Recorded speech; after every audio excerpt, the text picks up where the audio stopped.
The Quentin Tarantino cinema speculation book. We're going to start reading the first section of the book. It's called Little Q Watching Big Movies. In the late 60s and clearly 70s, the Tiffany Theater owned a certain cultural real estate that made it stand out from other big cinemas in Hollywood. For one, it wasn't located on Hollywood Boulevard, with the exception of Pacific's Cinerama Dome, which sat proudly by itself on the corner of Sunset and Vine. The other big houses all existed on old Hollywood's last refuge to tourists, Hollywood Boulevard. During the day, tourists could still be seen walking down the boulevard, going to the Hollywood Wax Museum, looking down at their feet and reading the names on the Walk of Fame. Look at Marge Eddy Cantor. People were drawn to Hollywood Boulevard for its world famous theaters: Grauman's Chinese Theater, the Egyptian, the Paramount, the Pan, I don't know how to say that, Pantages, the Vogue. However, once the sun went down and the tourists went back to their holiday inns, Hollywood Boulevard was taken over by the people of the night and transformed into Hollyweird. But the Tiffany wasn't just on Sunset Boulevard. It was Sunset Boulevard west of La Brea, officially making its location the Sunset Strip. What difference does that make? Quite a difference. During that period, huge nostalgia for all things old Hollywood was taking place. Pictures, paintings, and murals of Laurel and Hardy, W.C. Fields, and Charlie Chaplin, Karloff's Frankenstein, King Kong, Harlow, and Bogart were everywhere you looked. This was the time of the famous psychedelic posters by Elaine Havelock, especially in Hollywood proper, east of La Brea. But once you drove past La Brea on Sunset, the boulevard turned into the Strip, and old Hollywood, as defined by the movies, melted away, and Hollywood, as the home of hippie nightclubs and the youth culture, took over. The Sunset Strip was famous for its rock clubs, the Whiskey A Go Go, and the London Fog, Pandora's Box. And right there among the rock clubs and across the street from Ben Frank's coffee shop sat the Tiffany Theater. The Tiffany didn't show films like Oliver, Airport, Goodbye, Mr. Chips, Chitty Chitty Bang Bang, The Love Bug, or even Thunderball. The Tiffany was the home of Woodstock, Gimme Shelter, Yellow Submarine, Alice's Restaurant, Andy Warhol's Trash, Andy Warhol's Frankenstein, and Downey's Pound. There were the movies that the Tiffany's played, and while the Tiffany wasn't the first theater in Los Angeles to play the Rocky Horror Picture Show, or even the first one to have regular midnight screenings, in terms of the legend the film would become, it was the first cinema engagement where much of what constituted the Rocky Horror phenomenon really exploded, coming in costume, shadow cast performing, callbacks, theme nights, etc. Throughout the 70s, the Tiffany would continue to be the counterculture home for head flicks, some successful, Frank Zappa's 200 Motels, some not, Freddie Francis, son of Dracula with Harry Nilsson and Ringo Starr. The counterculture films from 1968-71, whether or not they were good, were exciting, and they demanded to be seen in a crowd, preferably stoned. Soon, the Tiffany would be far less of a scene than it was because the head movies that came out from 1972 were more afterthoughts of a niche market. But if the Tiffany had a year, it was 1970. That same year, at the age of 7, I first attended a show at the Tiffany when my mother, Connie, and my stepfather, Kurt, took me to see a double feature: John G. Avildsen's Joe and Carl Reiner's Where's Papa. Wait a minute, you saw a double feature of Joe and Where's Papa at 7? You bet I did. And while that was a memorable screening, hence I'm writing about it now, for me at the time it was hardly culture shock. If we go by author Mark Harris, timeline, the beginning of the new Hollywood Revolution was 1967. Then, my first years of going to see movies at the theater, I was born in 63, coincided with the beginning of the revolution. 67, the Cinematic Revolutionary War. 68, 69, in the year the Revolutionary War was won. 70, which was the year New Hollywood became the Hollywood. Avildsen's Joe made quite a splash when it was released in 1970. It was undeniably influenced on Taxi Driver. Unfortunately, in the last 50 years, this powder keg of a picture has kind of faded away. The film tells the story of a distraught upper middle class father, played by Dennis Patrick, who loses his daughter, Suzanne Sarandon, in her motion picture debut, to the hippie drug culture of the era. While visiting the disgusting pad his daughter shares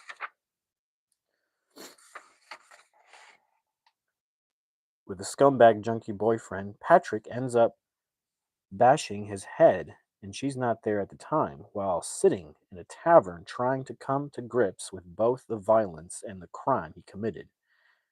He meets a racist, loudmouth, blue collar, hard hat worker named Joe, played in a star making performance by Peter Boyle. Joe is sitting at the bar, drinking his beer after work, carrying on a profanity filled America love it or leave it rant about hippies, black folks, and society circa 1970 in general. Nobody in the working class tavern is paying attention to him. The bartender even tells him, obviously not for the first time, Joe gives us all a break. Joe Joe's diatribe ends with the sentiment that somebody ought to kill him. All the hippies. Well, Patrick just did, and in an unguarded moment makes a barroom confession that only Joe hears. What follows is the strangely antagonistic yet symbiotic relationship between the two different men from two different classes. They're not exactly friends. Joe's particularly blackmailing the anguished father, but in a black comic twisted way, they do become compadres. The distinguished middle class man of the executive class has enacted the fascistic rants of this low class blue collar loudmouth slob. By blackmailing Patrick into a sort of alliance, Joe shares both the murderer's dark secret and, to some degree, the culpability of the murder. This dynamic unleashes the desires and inhibitions of the blue collar blowhard and buries the cultured man's guilt, replacing it with a sense of purpose and righteousness. So the two men, armed with automatic rifles, are executing hippies at a commune. And in a tragic, iconic freeze frame, the father ends up executing his own daughter. Pretty strong stuff, you bet. But what that synopsis can't begin to convey is how fucking funny the film is. As harsh and ugly the violent as the movie and violent as the movie Joe is, at its heart, it's a kettle black comedy about class in America bordering on satire, while also savagely vicious. Blue collar, upper middle class, and youth cultures are represented by their worst surrogates. Every male character in the film is a loathsome certain cretin. Hey, what's up, mentor? So, F. Boyes, I'm reading a book called Cinema Speculation by Quentin Tarantino. Today, it might be controversial to even refer to Joe as a black comedy, but it sure wasn't when it was first released. At the time I saw Joe, it was easily the ugliest movie I'd ever seen. A spot in it held till I saw the last house on the left. Frankly, it was the squalor of the apartment the two junkies at the beginning lived in that creeped me out the most. In fact, it made me a little sick to my stomach. Even the rendering of the junkie apartment in the Mad Magazine spoof made me a little ill, and the audience at Tiffany Theater in 1970 watched the early section of the film in silence. But once Dennis Patrick enters the tavern and Peter Boyle's Joe enters the movie, the audience started laughing. And in no time at all, the adult audience went from repulsed repose to outright hilarity. I remember they laughed at pretty much every fucking thing Joe said. It was a superior laugh. They were laughing at Joe, but they were laughing with Peter Boyle, who enters the movie like a force of nature. And the talented screenwriter Norman Wexler gives him a bunch of outrageous lines. Boyle's comedic performance alleviates the picture's one note ugliness. It doesn't make Joe likable, but it does make him sort of enjoyable. Avildsen, by combining Peter Boyle's bravura comic performance with this grim trashologue, produces a cocktail mix with piss that's disturbingly tasty. Joe saying fucked up shit as a crack up, like with Freebie and The Bean, and a few years later, audiences might feel guilty for laughing. But I'm here to tell you, laugh they did.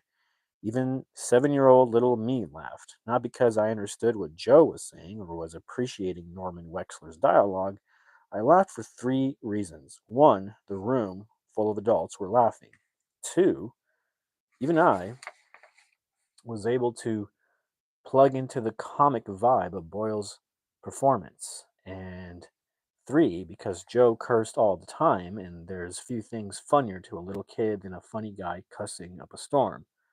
I remember just as it seemed, the laughter in the tavern scene had started to calm down. Joe gets up from the bar stool and moves over to the jukebox to drop some coins in. And as soon as he gets a look at all the, I assume, soul music on the jukebox playlist, he yells out, Christ. They even fucked up the goddamn music. The audience of the Tiffany Theater burst out laughing even harder than before.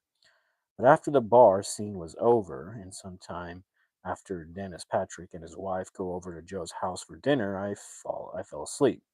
So I missed the whole scene where Joe and his newfound acolyte go on a hippie hunting murder spree, a fact my mother was thankful for. On the ride home that night, I remember my mother telling Kurt, I'm glad Quint fell asleep before the end. I wouldn't have wanted him to see that ending. In the back seat, I asked what happened. Kurt filled me in on what I missed. Well, Joe and the father ended up shooting a bunch of hippies, and in the mess, the father ended up shooting his daughter. The girl hippie from the beginning, I asked? Yes.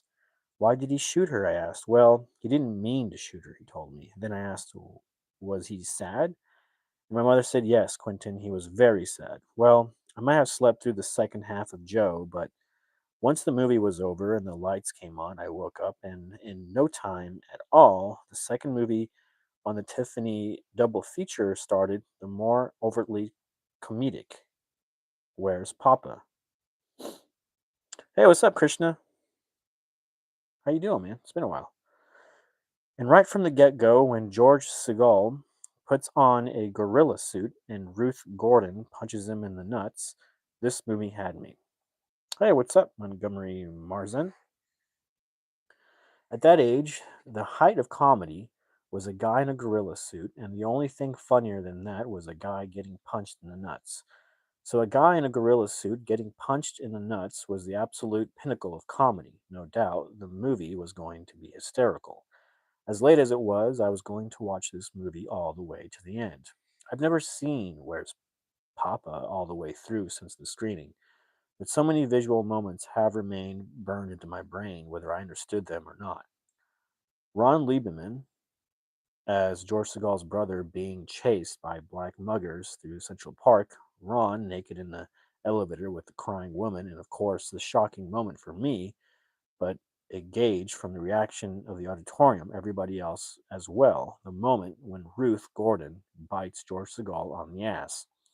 I remember asking my mother as the muggers were chasing Ron through the park, why are the Negroes chasing him? Because they were robbing him, she said. Why were they robbing him? I asked. And then she said, because it's a comedy and they were just making fun of things. And in that moment, the concept of satire was explained to me. My young parents went to a lot of movies around this time and usually brought me along. I'm sure they could have found somebody to pawn me off on. My grandmother's Dorothy was usually game, but instead they allowed me to tag along. But part of the reason I was allowed to tag along was because I knew how to keep my mouth shut. During the daytime, I was allowed to be normal, a knowing kid, ask dumb questions, be childish, be selfish, like most children. But if they took me out at night to a nice restaurant or a bar, which they sometimes did because Kurt was a piano bar musician, or a nightclub, which they also did from time to time, or the movies, or even on a double date with another couple, I knew this was adult time. If I wanted to be allowed to hang around during adult time, my little ass better be fucking cool, which basically meant don't ask dumb questions. Don't think the evening's about you. It's not. The adults are there to talk to each other and laugh and joke. It was my job to shut up and let them without constraint, constant childish interruption. I knew no one truly cared unless it was cute about my observation I had about the movie we saw or the evening itself. It's not like I broke these rules. Treated I was treated harshly, but I was encouraged to act mature and well behaved. Because if I acted like a childish pain in the ass, I'd be left at home with a babysitter while they went out and had a good time. I didn't want to stay home. I wanted to go out with them. I wanted to be part of the adult time. Oh, sorry. Excuse me. Just gonna scratch my back real quick. In some ways, I was like a child version of Grizzly Man, able to observe grown ups at night in their natural habitat. It was in my best interest to keep my mouth shut and my eyes and ears open. This is what adults did when they weren't around children. This is how adults socialized. This is what they talked about when they were with each other. This is the shit they liked to do. This is the shit they found funny. I don't know if it was my mother's intention or not, but they were teaching me how adults socialize with each other. When they took me to the movies, it was my job to sit and watch the movie whether I liked it or not. Yes, some of those adult movies were fucking amazing. MASH, Dollars Trilogy, Where Eagles Dare, The Godfather, Dirty Harry, The French Connection, The Owl and the Pussycat, and Bullet. And some, to an 8 or 9 year old, were fucking boring. Carnal Knowledge, The Fox, Isadora, Sunday Bloody Sunday, Clute, Goodbye Columbus, Model Shop, Diary of a Mad Housewife. But I knew while they were watching the movie, no one cared whether or not I was having a good time. I'm sure early on, at some point, I must have said something like, "Hey, mom, this is boring." And I'm sure she said back, "Look, Quentin, if you're going to be a pain in the ass when we take you out for an evening, next time we'll leave you at home with a babysitter. If you'd rather stay at home and watch TV while me and your father go out and have a good time, fine. That's what we'll do next time. You decide." Well, I decided. I wanted to go out with them. And the first rule, don't be a pain in the ass. The second rule during the movie, don't ask stupid questions. Maybe one or two at the beginning of the movie, but after that, I was on my own. Any other questions would have to wait till the movie was over, and for the most part, I was able to follow this rule. Though there was some exceptions, my mom would recount with her friends about the time they took me to see Carnal Knowledge. Art Garfunkel is trying to talk to Candice Bergen into sex, and their dialogue back and forth was something like, "Come on, let's do it. I don't want to do it. You promised you'd do it. I don't want to do it. Everybody else is doing it." Apparently, in my squeakiest 9-year-old voice, I asked loudly, "What do they want to do, Mom?" Which, accordingly to my mother, made the theater full of adults burst out laughing. Also, I found the iconic freeze frame ending of Butch Cassidy and the Sundance Kid too obscure. "What happened?" I remember asking. "They died," my mom informed me. "They died?" I yelped. "Yes, Quentin, they died." My mother assured me. "How do you know?"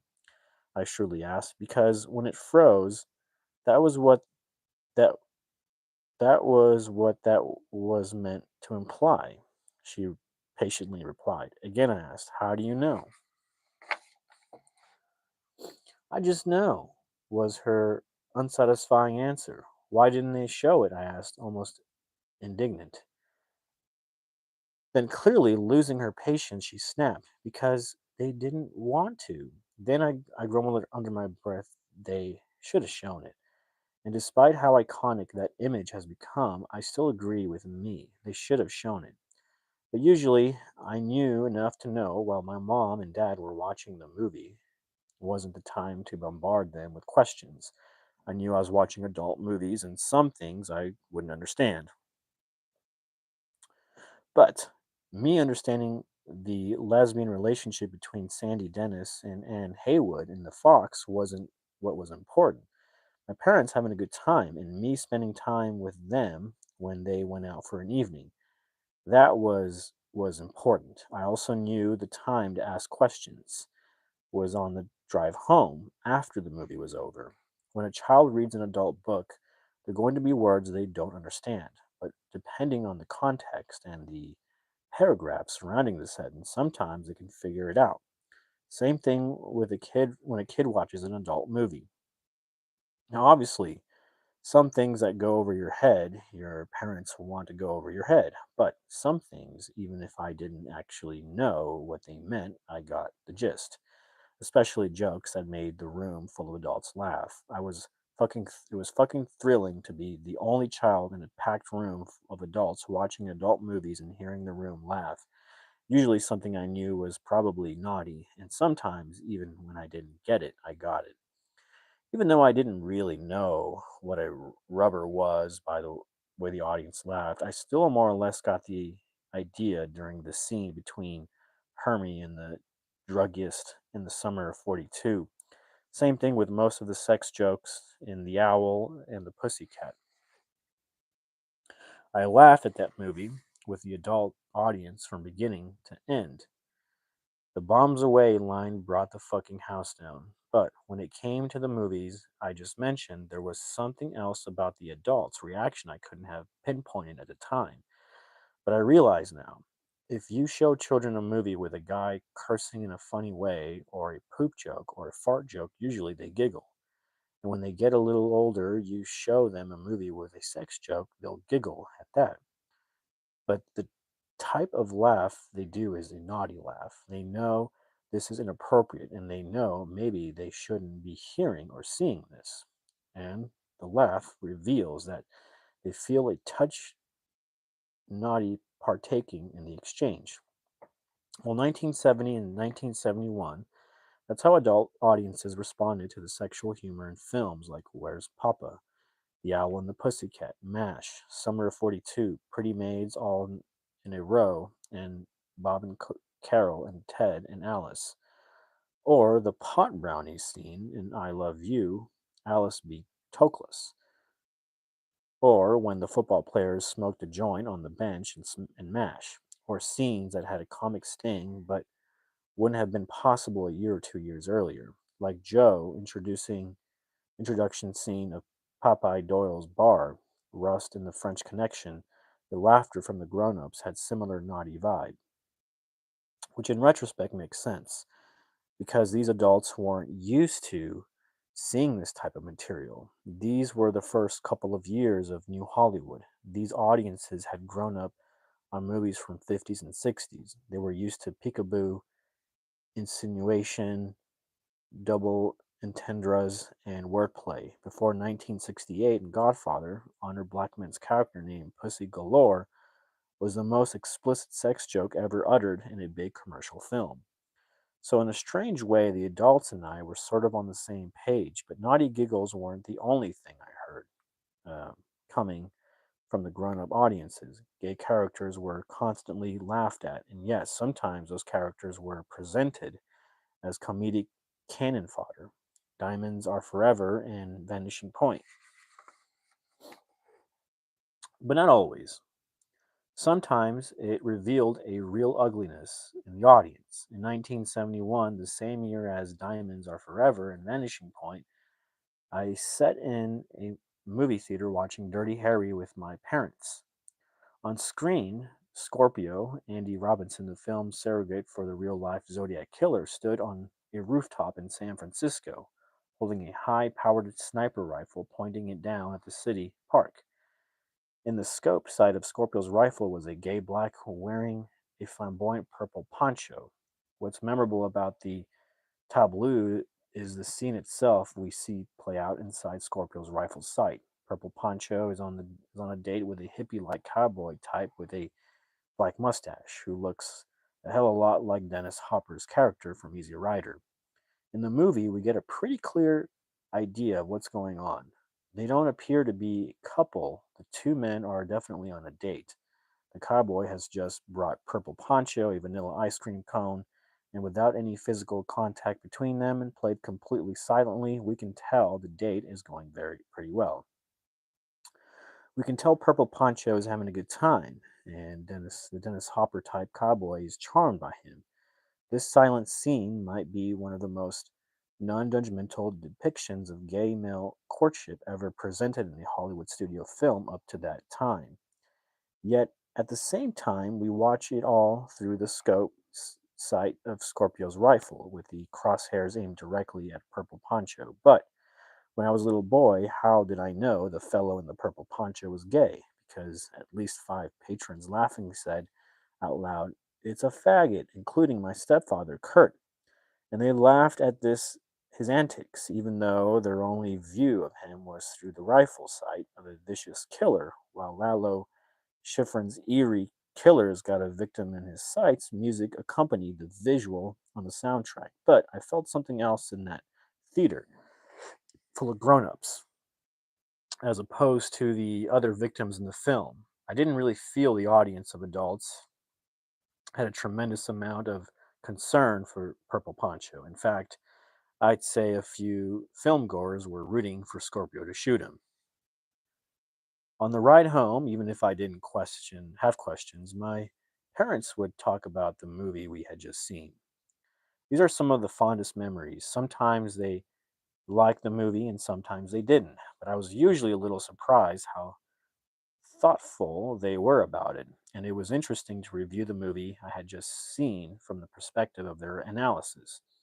Both parents liked Patton, but the whole discussion driving home resolved around their admiration for George C. Scott's performance.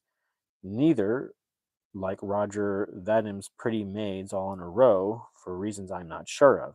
Most of the sexual orientation stuff they took me to bored the shit out of me, but Pretty Maids All in a Row had a genuine liveliness about it that caught my attention and kept it, as did Rock Hudson's cool Savior Fair, which wasn't lost in an 8-year-old. Naturally, my stepfather made a homophobic slurs against Rock Hudson's the whole car ride home, but I remember my mother sticking up for Mr. Hudson. Well, if he is a homosexual, what just shows what a great actor he is.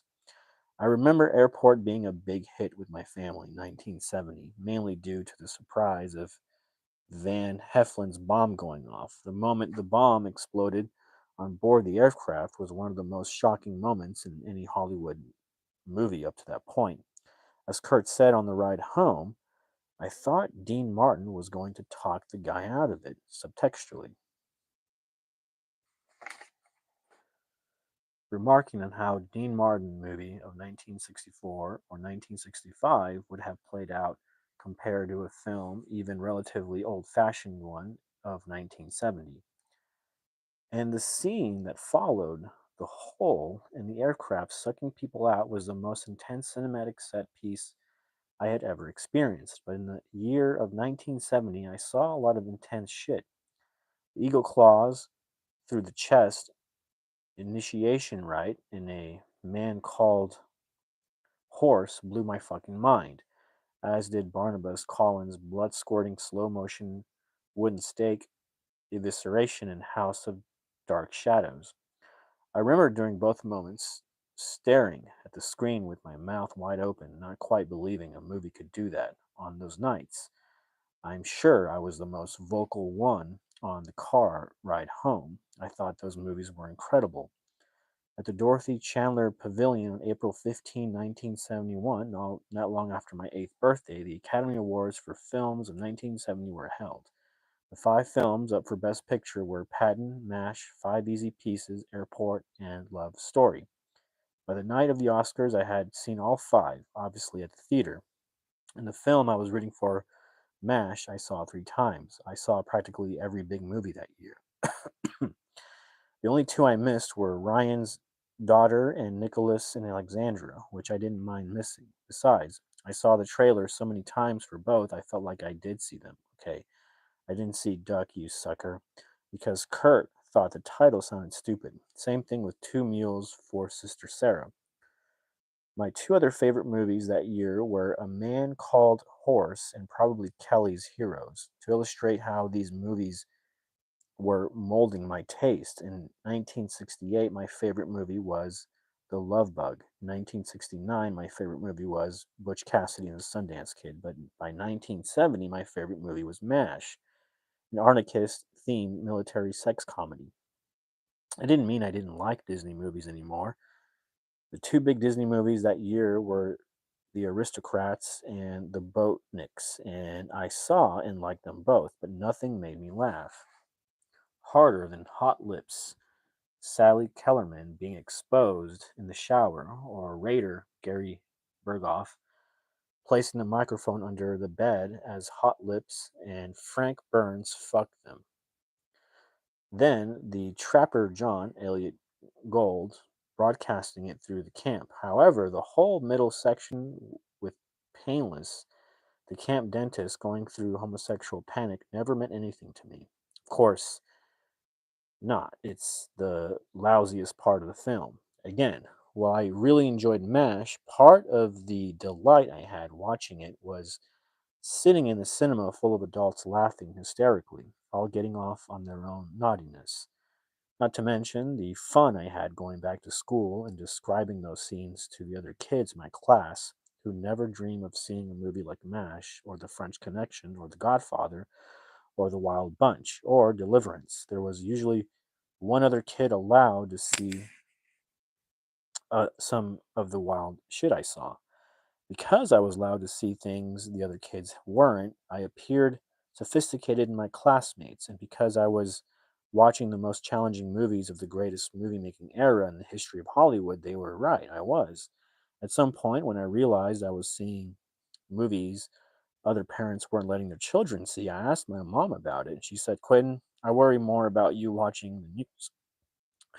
A movie's not going to hurt you. Right fucking on, Connie. After being exposed to all these images, did any of them disturb me? Of course some did, but they didn't mean I didn't like the movie. When they removed the naked dead girl out of the hole in Dirty Harry, it was totally disturbing, but I understood it. Scorpio's inhumanity was beyond the beyond. All the better for Harry to blast him with the most powerful handgun in the world.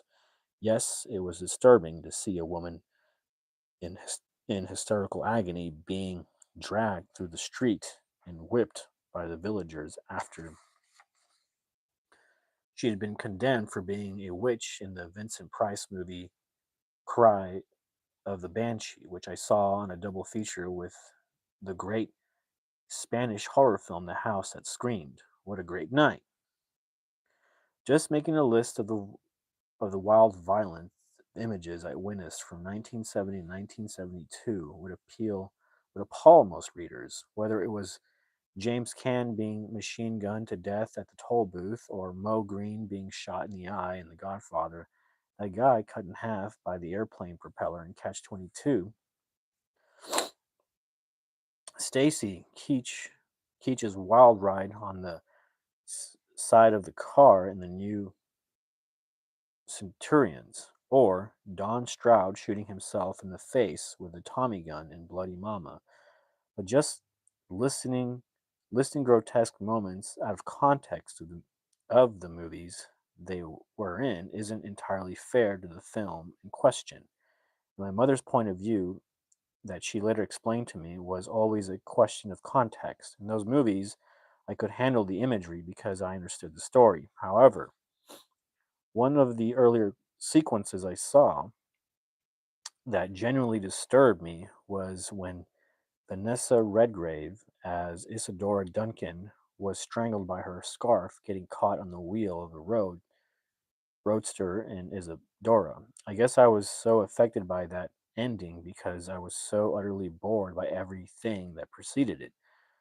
On the drive home that night, I was full of questions about the dangers of accidentally dying by getting your scarf caught in the wheel of your car. My mom assured me I had nothing to worry about. She's never allowed me to wear a long flowing scarf in a convertible roadster. One of the most terrifying things I witnessed in the film at the time wasn't some act of cinematic violence. It was the depiction of the Black Plague in James Clavel's The Last Valley. And after the movie was over, my stepfather's historical description of it had my hair standing straight up. Some of the most intense experiences I had at the cinema weren't even the movies themselves, it was the trailers. Hands down, the most terrifying movie I saw as a child wasn't any of the horror films I watched. It was a trailer for Wait Until Dark. Before I even knew what homosexuality was, I watched the male sex scene between Peter Finch and Murray Head in Sunday Bloody Sunday. I wasn't shocked, I was confused, but I was shocked by the naked wrestling match by the fireplace between Alan Bates and Oliver Reed in the trailer for Ken Russell's Woman in Love. I also got the gist of the terrifying implications of male subjugation in the trailer for the prison drama Fortune in Men's Eyes, and for some reason I found the trippy trailer for Frank Zappa's 200 Motels frightening. Was there any movie back then I couldn't handle? Yes. Bambi. Bambi getting lost from his mother, her being shot by the hunter, and that horrifying forest fire upset me like nothing I saw in the movies. It wasn't until 1974 when I saw Wes Craven's The Last House on the Left that anything came close.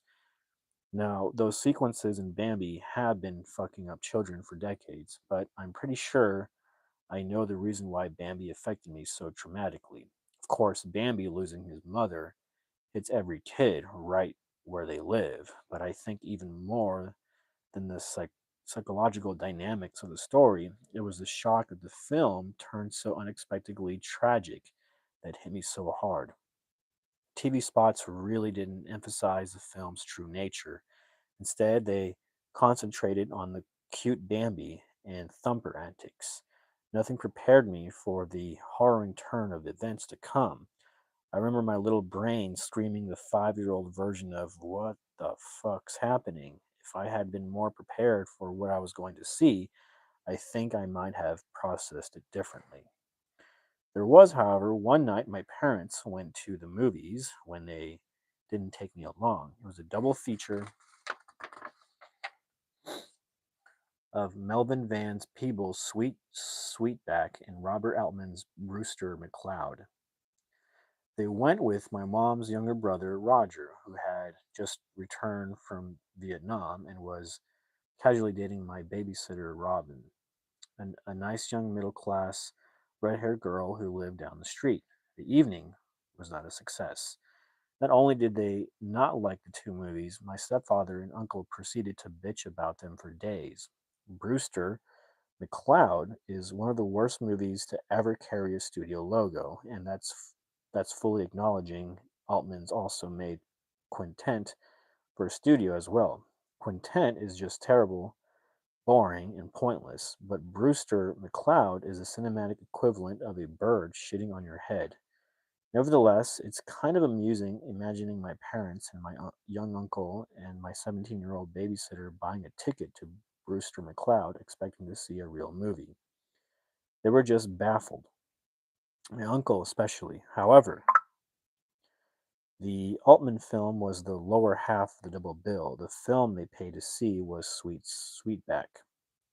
Now, the reason I didn't attend the screening was because since it was rated X by an all white jury, I couldn't. I'm sure Kurt, Uncle Roger, and Robin didn't know what to make of Melvin Van Peebles' howling cry of black empowerment any more than they did Brewster McCloud. But while I'm sure they couldn't fathom why anyone would bother to make Altman's malarkey in Van Peebles' film was something they didn't understand, something they couldn't grasp, which made them mad, something that wasn't for them. After it rejected them, they rejected it. but unlike Brewster McCloud, something they couldn't deny. The interesting part of my memory was the only reason they saw it was due to my mom. I doubt, other than that, any of them had ever heard of it. She hipped them to it. Also, Mom never used the short version of the film's title, always referring it to its full soul title, Sweet Sweetback's Badass Song. And while I remember the men coming home complaining about the movie for days, my mother didn't say much. She didn't defend the picture, but she also didn't join in on the diatribe. She remained, strangely for her, quiet on the subject. Less than a year later, she would leave Kurt and exclusively date black men for the next 3 years. During that time, my mom and I went to fewer movies together because she was going to more movies on dates. And on these dates, she saw some of the early films of the black exploitation genre. One of those movies was Superfly. Now I knew Now I knew of Superfly because she already owned the smash hit soundtrack album, and it was played constantly in the apartment. The movie was also advertised heavily on Soul Train, and in our apartment, come Saturday, we never missed Soul Train. By this point, I was living with my mother in a pretty hip apartment building that she shared with two cocktail waitresses that were her best friends at the time, Jackie, Black, and Lillian, Mexican. All three were young, hip, good looking women in the funky 70s with a penchant for dating athletes. Three sexy women at the time. My mother looked like a cross between Cher and Barbara Steele. One white, one black, one Mexican, sharing an apartment with the one's 10-year-old son. We were practically a sitcom. My mother's verdict on Superfly, she thought it was a bit amateurish, but she thought the bathtub scene between Ron O'Neill and Sheila Fraser was one of the sexiest scenes she had ever seen. Another black exploitation film she told me about was a movie called Melinda, starring Calvin Lockhart, again heavily advertised on Soul Train. Many years later, I saw the film myself. It's all right. It's sort of a black exploitation version of the film noir Laura, with a bunch of kung fu fights at the end. My mother really liked it, and I told her I wanted to see it too, but this time she told me I couldn't. Now, she didn't say that often. The only other two movies she said I couldn't see were The Exorcist and Andy Warhol's Frankenstein. So I asked her why, and while the film Melinda wasn't memorable, her answer to my question I've never forgotten. She said, "Well, Quentin, it's very violent. Not that I necessarily have a problem with that, but you wouldn't understand what the story was about. So since you wouldn't understand the context in which the violence was taking place, you would just be watching violence for violence sake, and that I don't want you to do." Considering this would be a conversation I would have for the rest of my life, I've never heard it articulated better than that. However, it's not like I understood the confusing plot machinations of the French Connection, other than the cops who were after the French guy with the beard. But as far as my mom was concerned, I suppose that was enough. During this time, my mother was dating a professional football player named Reggie. So, in an effort to score points with her, Reggie asked to hang out with me. Being a football player, he asked her, "Does he like football?" She told him no, he likes movies. Well, as luck would have it, so did Reggie. And apparently, he saw every black exploitation flick that came out. So, late one Saturday afternoon, Reggie, who I'd never met before, dropped by the apartment, picked me up, and took me to the movies. He took me to a part of a town I'd never been before. I'd been to the big movie theater districts in Hollywood and Westwood, but this place was different. This theater row had huge cinemas on both sides of the street, which went down for about 8 blocks. I realized when I got older, Reggie took me to the theater district in downtown Los Angeles, located on Broadway Boulevard, which included, among others, the Orpheum, the State, Los Angeles, and the $1 Million Theater in the Tower. Not only were all the cinemas big with large marquees out front, they also had giant, what to me looked like 20-foot tall paintings of the movie poster towering above the marquee. And with the exceptions of the Chop Saki classic Five Fingers of Death and, strangely, My Fair Lady, all of them were black exploitation films. Films I had never seen, but I was aware from either seeing the TV spots, especially on Soul Train, hearing the radio ads on 1580K Day, the soul music radio station of Los Angeles, or reading the exciting and graphic looking movie ads in Los Angeles Times calendar section. The sun was beginning to set, and the flashy, colorful marquees started turning on their buzzing neon. My friend told me I could pick up any movie I wanted to see except My Fair Lady. Playing on the street that Saturday night were Hitman with Bernie Casey, a black remake of the British film Get Carter, and the soon to be classic The Mac, starring Max Julien and Richard Pryor. How about The Mac? I asked. Well, I've already seen The Mac, he informed me. Is it any good? I asked. It's sensational, he told me. And if you really want to see that, I can watch The Mac again, but let's keep looking. Also playing was Superfly, Trouble Man, Cool Breeze, a black remake of the Asphalt Jungle, and Comeback Charleston, Blues sequel to Con Comes to Harlan, all of which it had seen. But the new movie on Broadway, having opened just last Wednesday, was black exploitation superstar Jim Brown's new motion picture, Black Gun. I had seen the TV spots a lot that week, and it looked really exciting. I even remember the radio spots proclaiming Jim Brown's going to get the mother who killed his brother. Well, Black Gun was definitely the movie Reggie wanted to go see. One, being the connoisseur that he apparently was, it was the only one of the movies playing he hadn't seen. Also, it was pretty fucking obvious he dug Jim Brown. I asked him who his favorite actors were. He said Jim Brown, Max Julien, Richard Roundtree, Charles Bronson, and Lee Van Cleef. He asked me who my favorite actor was. I said Robert Preston. Who's Robert Preston? He's the Music Man. I was a big fan of the Music Man at that time. This being the Saturday night showing off the brand new Jim Brown movie, the huge auditorium, there were probably 1,400 seats. It wasn't exactly packed, but it was definitely busy and buzzing with anticipation. My little face was the only white one in the audience. This was to be my first movie in an, except for me, all black movie theater in a black neighborhood. This was 1972. By 1976, I would be venturing on my own to a mostly black theater called the Carson Twin Cinema in Carson, California, which is where I would catch up on all the black exploitation and kung fu film classics I missed in the earlier part of the decade.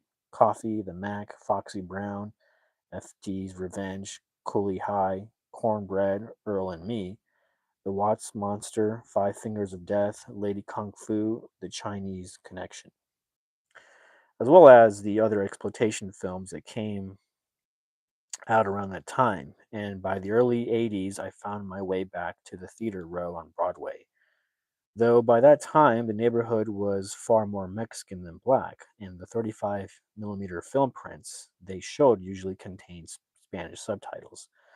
Also, later in the 70s, I often spend the weekend at Jackie's house. Remember my mother's old roommate who lived in Compton? By this time, Jackie was like my second mother. Her daughter, Nikki, who was 4 years old, older than me, was like my sister. Jackie's brother, Don, we called him Big D, was like my uncle. And Nikki and her girlfriends would take me to the movies in Captain where I saw Mahogany, Let's Do It Again, a piece of the action, and Adios Amigo. We didn't just see black movies, we also saw Airport 1975 and Foul Play. Nikki and one of her girlfriends also took me when I was 14 to the Pussycat Theater on Hollywood Boulevard to see my first porno movie. Classic double bill that played at the theater for 8 years, Deep Throat and The Devil and Miss Jones. We didn't understand what all the fuss was about Deep Throat, but The Devil and Miss Jones we thought was a pretty good movie. How did I get in at 14? One, I was kind of tall, only my squeaky voice would have given me away, so I just let Nikki do all the talking. Two, The theater was open all night, so we showed up at 2 in the morning. I don't think any woman buying a ticket at 2 in the morning was ever denied admission to the Pussycat Theater. Later, when I became 16, I got a job as an usher at the Pussycat Theater in Torrance. But back to me, Reggie, and Jim Brown. Black Gun was playing at the Tower Theater on a double feature with another film, some amateurish black themed social drama called The Bus is Coming. We entered the theater with about 45 minutes left before The Bus is Coming was finished. As I have demonstrated, when it comes to a little kid watching challenging films with adult audiences, I was pretty sophisticated. I had watched many different adult audiences react to many different types of movies, and I had even experienced audiences turn against a movie and jeer it off the screen. That happened to a Crown International film I saw called The Young Graduates, but I had never experienced anything like this audience's reaction to The Bus is Coming. They fucking hated it, and they proceeded to constantly yell profanities at the screen the remaining 45 minutes of the movie. The first time in my life I ever heard the expression suck my dick was when one of my fellow audience members screamed it at the character on screen. Since I had never experienced anything like this before, at first I didn't know how to take it. But their insults to the characters just got dirtier and dirtier, and every minute of the movie unspooled, the audience seemed to find a deeper level of contempt for it, and the funnier their insults became, until I began to giggle. And then pretty soon I was giggling uncontrollably. I'm sure my reaction and the uninhibited giggling of my squeaky 9-year-old voice must have tickled a football player with me as much as the audience was tickling me. You haven't having a good time, Q? He asked. These guys are so funny, I said, not meaning the movie. He smiled at me and patted my shoulder with his huge hand. You're a cool kid, Q. And then I felt emboldened to join in, so I screamed something at the screen and quickly checking to see if it was okay with the side glance of Reggie. But Reggie just giggled at the fact that I felt comfortable enough to join him. So join I did. And I even yelled out at the screen my new favorite expression, suck my dick. And that cracked up Reggie and a few other older guys sitting by us. Wow, what an evening. But that night had just begun. The last thing I remember about The Bus is Coming is at the end of the movie, the 12-year-old black kid who's waiting his whole life for the bus, who's waiting the whole film for the bus. I think the bus was supposed to be a metaphor, starts repeatedly screaming the line that gives the film its title when the bus finally arrives, at which point somebody in the audience yelled back, yeah, well, get on it and go fuck yourself.